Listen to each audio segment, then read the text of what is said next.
दिल्ली में आज 2 बजे केंद्रीय चुनाव आयोग करेगा चुनाव की तारीखों का ऐलान। हमारे साथ मौजूद हैं बीजेपी के सांसद कमलजीत शेरावत। कमलजीत जी, पिछले 25-27 सालों से दिल्ली में बीजेपी के लिए सूखा रहा है। इस बार आज चुनावों की तारीखों का ऐलान होने जा रहा है, क्या उम्मीद?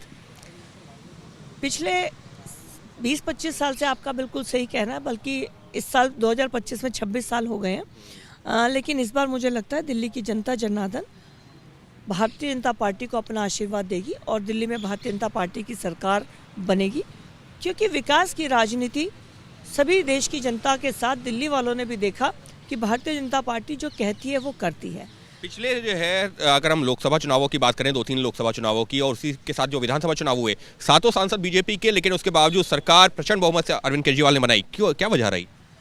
पिछले 10 साल में आप देखेंगे कि एक व्यक्ति ने इतनी झूठ बोली कि मैं सभी बुजुर्गों को पेंशन दूंगा, दिल्ली में सबको राशन कार्ड, वर्ल्ड क्लास में उनको हेल्थ की फैसिलिटी दूंगा, स्कूलों को शानदार कर देंगे। इन सब बातों के ऊपर एक व्यक्ति आया, लेकिन 10 साल के अंदर इन सभी बातों को दिल्ली की जनता ने झूठा पाया है। आज दिल्ली के 1038 स्कूलों में से मात्र 340 में साइंस पढ़ाई जा रही है, मात्र 700 के अंदर प्रिंसिपल है। तो आप कह रहे हैं कि लोगों को गुमराह किया, जैसा कि आप लोगों का आरोप है, लेकिन इस सबके बीच में अरविंद केजरीवाल और उनकी पार्टी के नेता अब ये कह रहे हैं कि बीजेपी तो हमारे वोट कटवा रही है और खासतौर पर नई दिल्ली का उदाहरण दिया जा रहा बार बार। पिछली लोकसभा की वोटर लिस्ट में और इसमें भी 1 लाख से ज़्यादा वोटों का इजाफा हुआ है और दिल्ली की जनता अपने आप में जागरूक है। अगर किसी की वोट कटती है तो वो जाकर इलेक्शन का जो आरओ ऑफिस होता है वहाँ पर अपना कंप्लेंट कर सकती हैं। तो ये आम आदमी पार्टी की जो मक्कारी होना वो करना चाह रहे थे, अचानक से लाखों फॉर्म भरकर जो फिजिकल वेरिफिकेशन में जो लोग नहीं पाए गए, तो उसके लिए आम आदमी पार्टी शोर मचा रही है। दिल्ली के जो चुनाव अधिकारी हैं नई दिल्ली क्षेत्र के, उन्होंने कहा है कि हम मेरे ऊपर लगातार मिलने का दबाव डाला जा रहा है। देखिए, आम आदमी पार्टी के पूर्व मुख्यमंत्री ने पहले ही कहा था कि हम अर्बन नक्सलाइट हैं। ये किसी सिस्टम को मानते ही नहीं है। चीफ सेक्रेटरी से इनका झगड़ा, एलजी के साथ इनका झगड़ा, अपनी पार्टी की महिला सांसद को अपने घर पिटवाने का इनका झगड़ा, अपनी ही पार्टी के लोगों को अगर जो इनके साथ शुरू में थे, आज ये बारी बारी करके जा चुके हैं।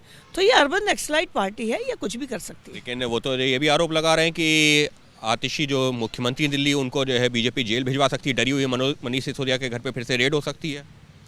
आप अरविंद केजरीवाल जी के ध्यान करिए, जब एक्साइज पॉलिसी आई, उन्होंने कुछ महीनों बाद एक्साइज पॉलिसी वापस ले ली और उन्होंने कहना शुरू किया कि बीजेपी मुझे जेल भिजवा सकती है, जबकि उनको जेल भिजवाने का काम उनके उन साथियों ने किया जो एक्साइज पॉलिसी में उनके साथी थे। उन्होंने कंप्लेंट करी, सबूत दिए, गवाही दी और तब कोर्ट के ऑर्डर पर अरविंद केजरीवाल जी जेल गए। तो हो सकता है आज आतिशी जी और उनके साथियों की कोई ऐसी बात है जो अगर किसी को पता चल गई तो उन्हें जेल जाना पड़े, जो कि अक्सर मुझे लगता होगी ही। तो इसीलिए पहले ही, अब वो वाली बात होती ना कि खुद ही चिल्लाना शुरू कर रहे हैं, तो अगर जो कर्म किए हो तो भुगतने ही पड़ेंगे। कर्म किए भुगतने पड़ेंगे। और पिछले जो है 2-3 विधानसभा चुनावों में लोगों को गुमराह कर जीत हासिल की थी, लेकिन इस बार जनता समझ चुकी है, कहना है कमलजीत शेरावत का, और उसी आधार पर ये दावा कर रही है कि बीजेपी सत्ता में करेगी वापसी।